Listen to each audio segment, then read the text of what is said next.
Bienvenidos, bienvenidas a la Cueva del Druida.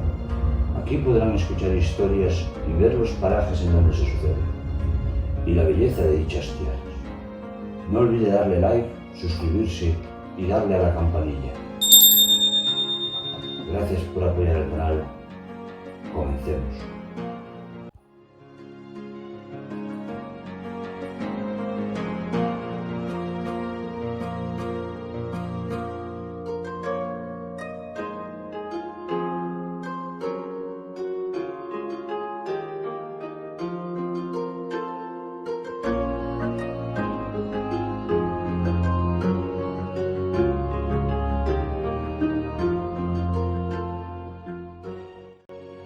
El Lubeiro es un personaje de gran tamaño, con la capacidad de cambiar el clima.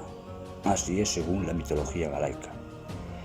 Un ser con apariencia de hombre muy peludo, con una frondosa barba y un rostro quemado por los años de vida, y su posibilidad de descargar tormentas y rayos con las que produce desastres climáticos. Cuenta la leyenda que el Lubeiro vive en lo alto de las montañas y recoge las nubes cargadas de agua, tormentas de granizo e incluso los rayos, y los guarda en cuevas para desatar estos fenómenos ambientales a su discreción.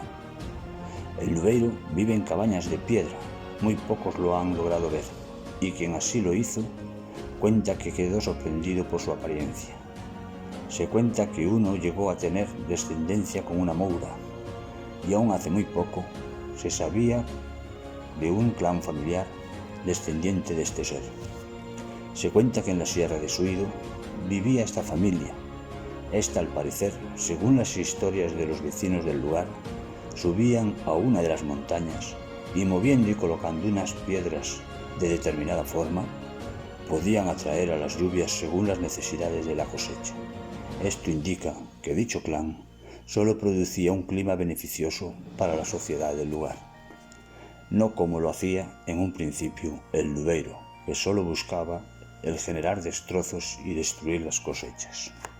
Esta es la leyenda del Lubeiro.